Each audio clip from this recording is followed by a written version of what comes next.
Elisabeth Borne cinglante sur son passage au gouvernement, « J'ai envie de passer à autre chose ». Mercredi 23 octobre, Elisabeth Borne a dévoilé son livre, 20 mois à Matignon. Pour l'occasion, l'ancienne première ministre a accepté de venir en parler sur le plateau de C'est à vous. Elle évoque notamment le jour où elle a dû quitter son poste à Matignon. Le 8 janvier dernier, Elisabeth Borne quittait Matignon, laissant les clés à Gabriel Attal, qui les laissera quelques mois plus tard à Michel Barnier. De son séjour rue de Varennes, l'ancienne première ministre en dévoile un livre, 20 mois à Matignon, disponible en librairie depuis le 23 octobre dernier. À l'occasion de la sortie de son ouvrage, elle a accepté de venir se confier sur le plateau de C'est à vous, le jour de la publication.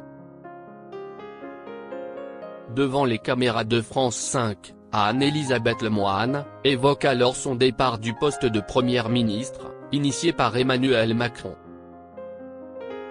Est-ce qu'aujourd'hui, vous avez compris cette décision? Est-ce que vous l'avez digérée?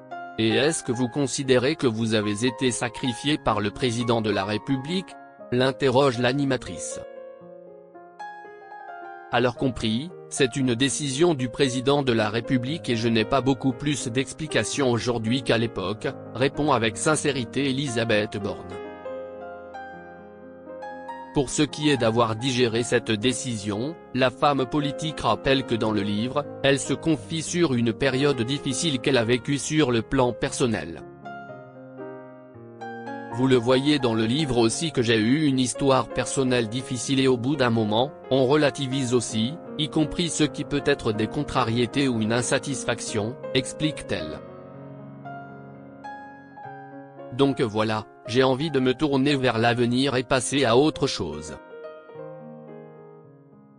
Elisabeth Borne a été victime de sexisme lorsqu'elle était à Matignon.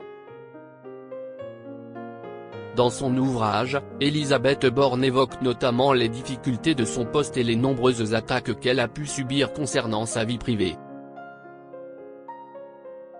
L'ancienne première ministre avoue avoir été victime de sexisme.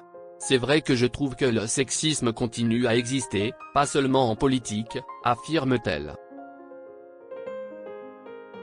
Toutefois, pour elle, le monde politique ouvre plus d'opportunités au sexisme. Les critères en politique sont plus subjectifs, je pense que ça laisse plus de place pour attaquer les femmes sur des choses qui n'ont pas grand-chose à voir avec le cœur de leur fonction, explique Elisabeth Borne. Et en discutant avec ses consoeurs en politique, elle s'est rendue compte que toutes font le même constat. C'est-à-dire, on a fait voter des lois sur la parité par exemple avec des listes paritaires pour les élections municipales.